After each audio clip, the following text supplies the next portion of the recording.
Mga ka-business baka, samantalahin ko itong pagkakataon na to. Kung po pwede po sana, lalambing ako sa inyo. Supportahan niyo po yung Anime Reactors TV. Solid ka business po yan. Tapos ano po kasi siya, bedridden na po mga ka-business. So sa pamamagitan ng pagbablog, awa ng Diyos nga na monetize na siya. Nagkakaroon siya ng kaunting revenue. Kaya maliliit lang kasi yung views niya. Baka pwede po suportahan natin si Anime Reactors TV. Yan.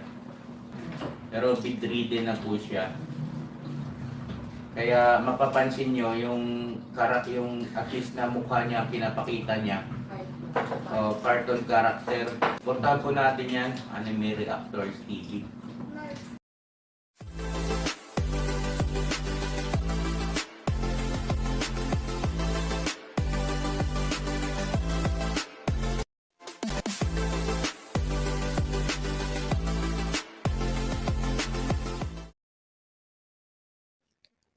Hello guys, mapagpalang araw po sa ating lahat. Narito pong muli ang inyong lingkod, Anime Reactors TV. At sa mga hindi pa po nakaka-subscribe dyan sa aking munting channel, ay baka pwede naman pong makipindot na po na subscribe button. At makilike and share na rin po ng aking mga video. At patuloy din po natin suportahan ang Mag-amang Ka-Business Official at Papa Dins TV. At ganun din po yung kanilang second YouTube channel na Ka-Business Family.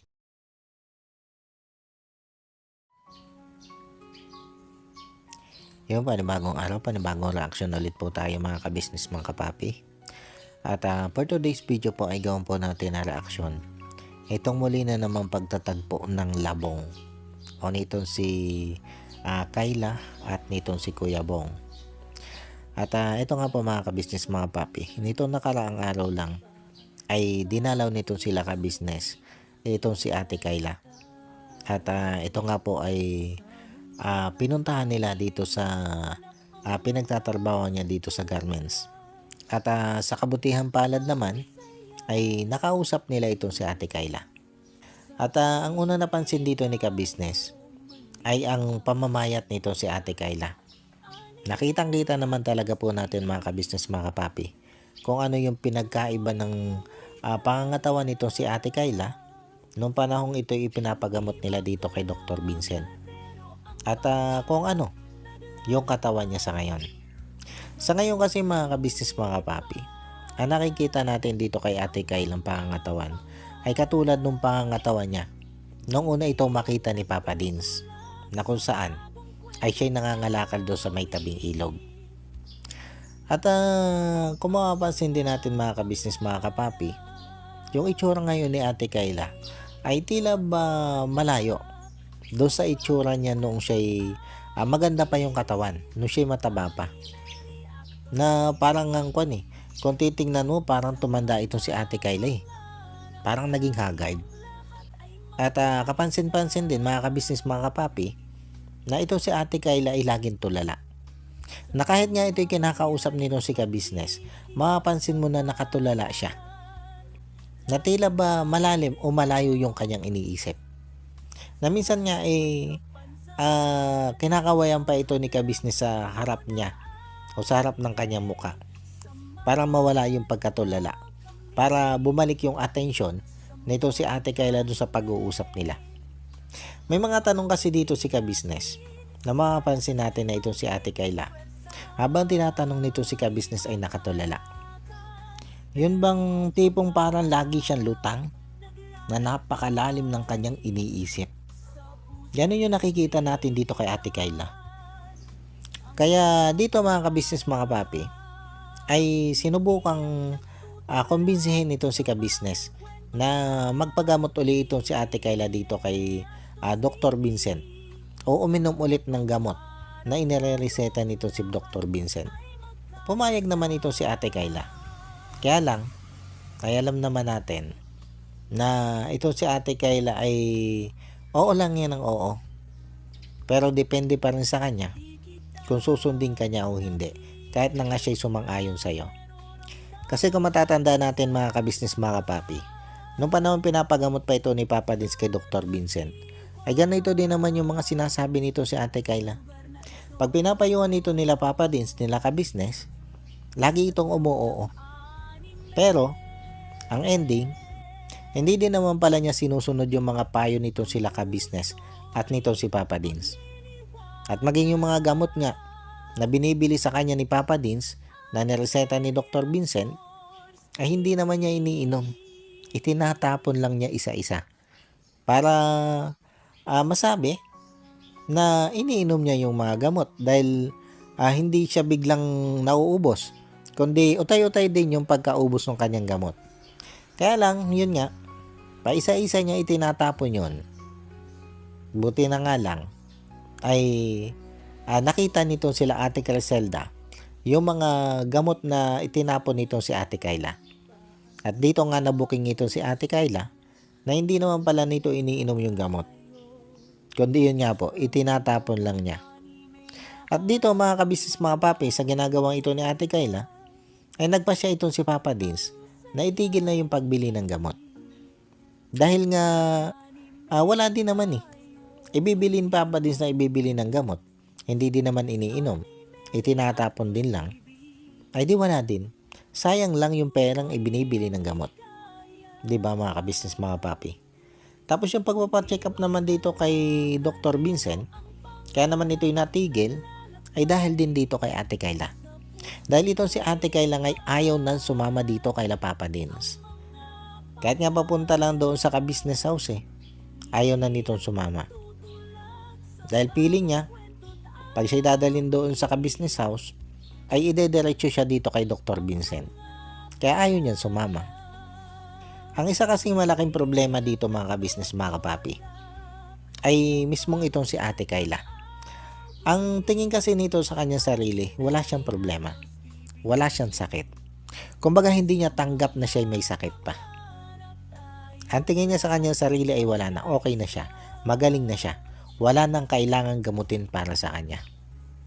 Yun yung nagiging problema dito.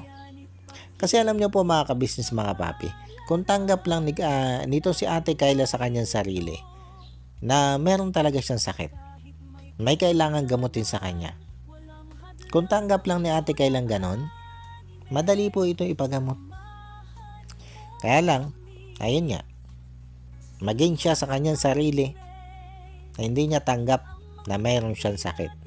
At maging itong kanyang nanay na si Nanay Seni, ay gano'n na rin naman yung sinasabi. Okay na itong si Ate Kayla. Kumbaga hindi na kailangan ipagamot. Kaya nga, itong si Nanay Seni nagsinungaling na itong si Ate Kayla dinala nila sa Mandaluyong Kasi nga, ang tingin siguro dito ni Nanay Seni, ay okay naman yung kanyang anak. Walang kailangan ipagamot sa kanyang anak. Kaya lang, pag hindi na pumupunta dito si Papa Dins sa kanila, ay nagchat-chat sila kay Papa Dins at sinasabi na gawawala si Ate Kayla, may mga ganong hindi tamang behavior itong si Ate Kayla. Ganon yung nangyayari. Tapos pag pumunta na dito si Papa Dins, at balak na nila Papa Dins na ipagamot ito si Ate Kayla, ay tila ayaw naman ni Nanay Seni na gawin yun. Ayaw naman niya ipagamot, diba? Sukdulan niya magsinungaling siya dito kay Papa Dins para wag lang maipagamot na ito si Ate Kayla. Kaya minsan mga kabisnes mga papi, hindi ko din maintindihan dito kay Nanay Seni kung gusto pa ba nitong gumaling si Ate Kayla o hindi na lang. Kasi kung gusto nitong gumaling si Ate Kayla makikipag-cooperate ito kay Papa Dins para nga madala ito si Ate Kayla sa isang mental hospital. Hindi yung magsisinungaling pa siya na dinala nila pero hindi naman pala. Diba mga kabisnes mga papi? Balik tayo dito kay Ate Kayla mga kabisnes mga papi. Dito nga po habang kausap nito si kabisnes, itong si Ate Kayla at kinukumusta, ay ipinanood nito si kabisnes yung naging teleserye nila patungkol dun sa labong. At ang ipinanood dito ni kabisnes ay yung part 3. Yung part 3 ng labong na kung saan ay nakita doon sa video na sinagot nito si Ate Kayla itong si Kuya Bong. At dito ay nilinaw din ni ka-business kung ano nga ba yung status nitong dalawang ito. Tinanong kasi ni ka-business kung nung sinagot ni Ate Kayla ito si Kuya Bong ay nagkaroon sila ng formal breakup. At ito si Ate Kayla na rin naman na may sabi na wala silang naging formal breakup. Dahil nga doon sa simula nun o pagkatapos noong part 3 na yon ng labong ay tila ba nagkalabuan na rin sila. Hindi na rin pumunta doon si Kuya Bong dahil doon sa sinabi ni Ate Kayla dati kay Papa Dins na doon sa trabaho sa garments ay may naliligaw na rin dito kay Ate Kayla. At naging tingin natin doon talaga mga kabisnes mga papi ay mas lumamang yung nanliligaw na yung kay Ate Kayla kumpara dito sa nararamdaman niya dito kay Kuya Bong. At marahil naramdaman din ni Kuya Bong yon, kaya itinigil na rin niya yung panliligaw niya dito kay Ate Kayla. At dito nga po mga kabisnes mga papi, sa pagkakataong ito ay muling tinanong nito si kabisnes ito si Ate Kayla kung ano na nga ba yung status nila. Pero kung mapapansin natin mga kabisnes mga kapapi, yung pagtitinginan dito si Kuya Bong at Ate Kayla ay parang wala naman. Parang hindi nga naging sila eh. Nasabi nga ni kabisnes bakit parang kayo galit sa isa't isa? Di ba mga kabisnes mga kapapi? Kumbaga, bagamat sila ay naging magkarelasyon, bagamat sinagot nito si Ate Kayla ito si Kuya Bong doon sa part 3 ng labong, ay parang wala din naman sa loob nito si Ate Kayla yung pagkakasagot niya dito kay Kuya Bong. Parang sige na lang, nasagot niya, pero walang feelings. Oo, maaaring nung panahon na sinagot niya itong si Kuya Bong, ay nagkakaroon na siya ng feelings dito kay Kuya Bong.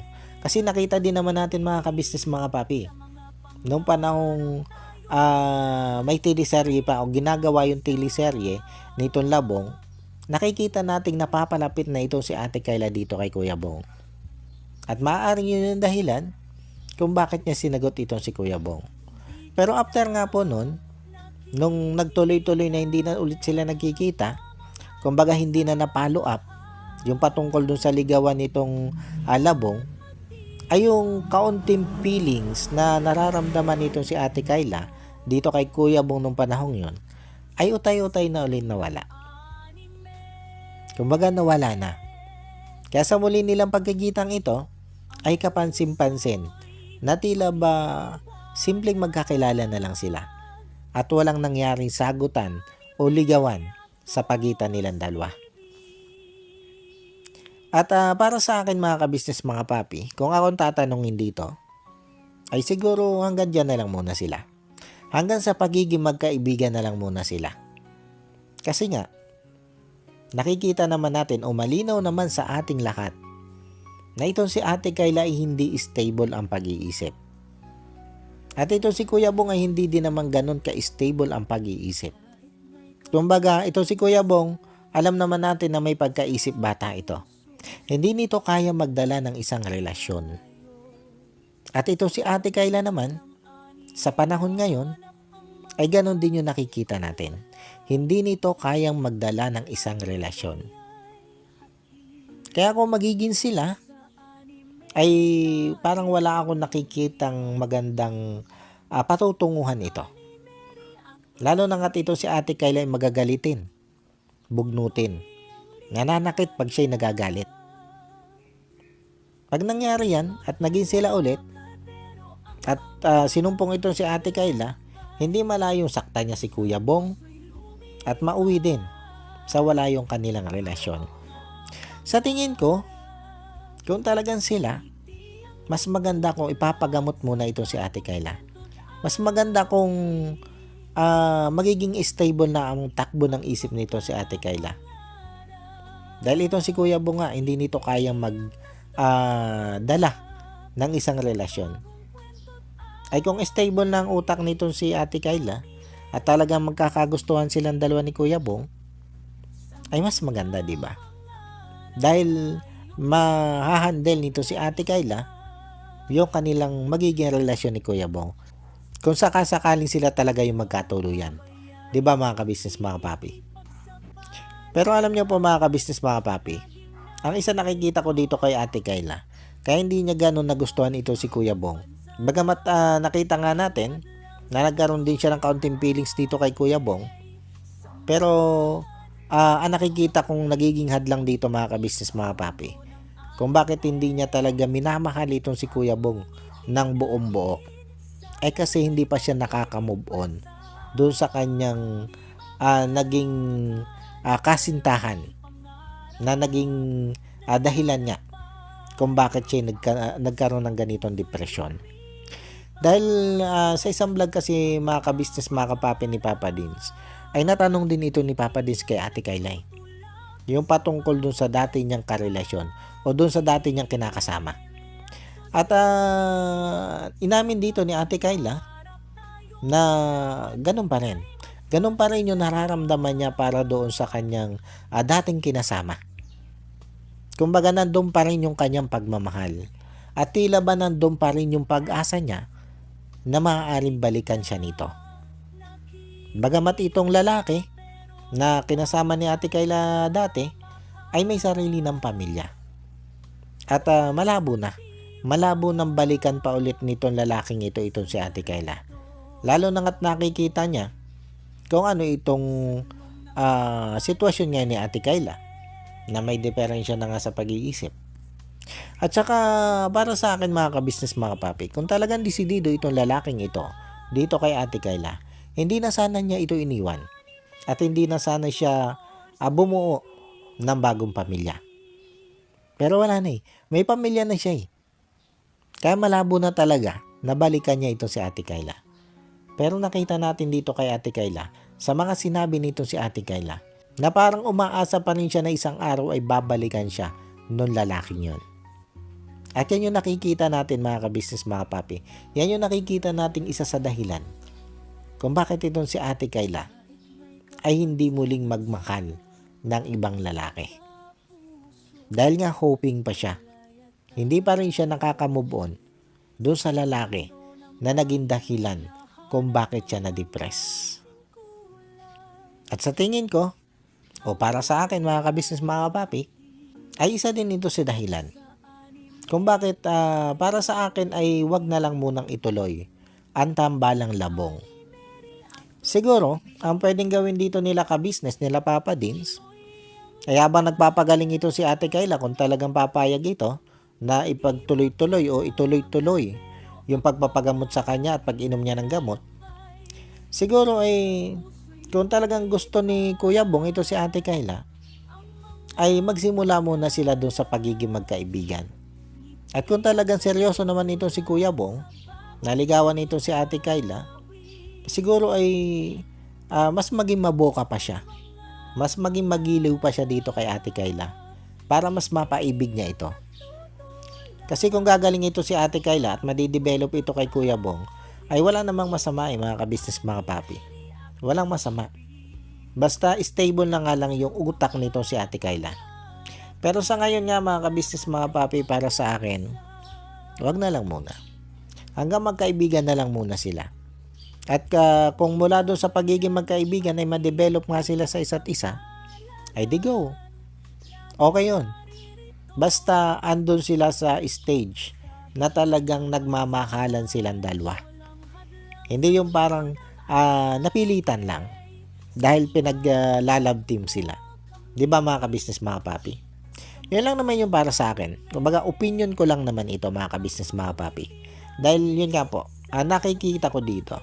Kung ito ay magiging magkarelasyon dahil parang napilitan lang dahil nga magka-love team sila at parang nabubuyo-buyo lang yung kanilang mga damdamin. Kaya sila ay naging magkarelasyon. Kumbaga ay parang natukso lang. Kaya nagkaroon sila ng relasyon. Ay sa tingin ko hindi maganda. Hindi magiging strong yung kanilang relasyon pag ganun yung nangyari. Kaya mas maganda kung talagang magiging sila ay yung talagang mahal na nila ang isa't isa. Yun lang po mga ka-business mga papi. Yun lang po yung aking opinion. Kaya po mga ka-business mga papi, ano po yung opinion nyo patungkol dito? Maki-comment naman po. Paano ba mga ka-business mga papi, hanggang dito na lang muna ulit po. At sana po nagustuhan nyo itong aking reaction video na ito. At muli po ay maraming salamat po sa patuloy pong sumusuporta at sa wala pong asawang nanonood sa aking mga nare-reaction ng video. Maraming salamat po. At sa mga hindi pa po nakaka-subscribe dyan sa Muntikon channel, ay baka naman po pwedeng makipindot na po ng subscribe button at makilike and share na rin po ng aking mga video. At yun, bago po tayo tuloy ang magtapos ay gusto ko lang pong i-shoutout at pasalamatan itong sila Ma'am Nerissa ng New Jersey. Shoutout po sa inyo ma'am at maraming salamat po sa patuloy nyo pong pagsuporta at sa wala nyo pong sawang panonood sa aking mga nare-reaction ng video. Maraming salamat po ma'am. At ganoon din po dito kay Ma'am Elena Capillo. Shoutout po sa inyo ma'am at maraming salamat din po sa patuloy nyo din pong pagsuporta at sa wala nyo din po sawang panonood sa aking mga nare-reaction ng video. Maraming salamat po Ma'am Elena. At ganoon din po dito kay Ma'am Erlinda Official Vlog. Shoutout po sa inyo ma'am at maraming salamat din po Ma'am Erlinda. At suportahan po natin ang channel ni Ma'am Erlinda, ang Erlinda Official Vlog. Pasupport po mga ka-business mga kapapi. At ganoon din po dito kay Jewel Channel. Shoutout po sa inyo sir at yun po, makisuportahan din po ng channel ni Sir Jewel. Ang Jewel Channel nga po. Makisuportahan po mga ka-business mga kapapi. At ganoon din po dito kay Nana Channel. Shoutout po sa inyo at makisuportahan din po Nana Channel. At yun, shoutout din po dito kay Miss Lucky Me. Shoutout po sa inyo ma'am at maraming salamat din po sa inyo pong pagsuporta sa akin. Maraming salamat po. At syempre ganoon din po dito sa magigiting na kagwang nito si Ka-Business. Na ito nga po sila Kagwang Wakiwak Official, Kagwang Bay Papaya Official, Kagwang Intoy Official, Kagwang Buknoy Official, Kagwang Bornok Official, Kagwang Bugi Official, Kagwang Bong Official, Kagwang Damulag Official at Kagwang Istong Official. Shoutout po sa inyo lahat. At patuloy po natin suportahan ang mga kagwang ni Ka-Business. At syempre ganoon din po ang aking mga kasamahang reaktor na sila Taong Gala, Kalingap Turak, Katangay PLC, Mamplers Channel, MK Inday Okray TV, Annalisa Reality Vlog, Alminda Mix Vlog at Joyce 27 TV. Shoutout po sa inyo at muli po ay maraming salamat po and God bless po sa inyong lahat. Anime Reactors, shoutout po. Suportahan natin yan si Anime Reactors TV. Yan, pakisupport po natin. Siya po ay isang bedridden na mga ka-business. Check nyo po yung kanyang YouTube channel, Anime Reactors TV. Siya po siyang bedridden na, ayan, kahit pa paano nakakagawa-gawa siya ng mga reaction video patungkol sa Ka-Business Official. Suportahan po natin para kahit pa paano magkaroon siya ng revenue. May magamit siya sa pambili-bili man lang ng gamot. Ano po mga ka-business.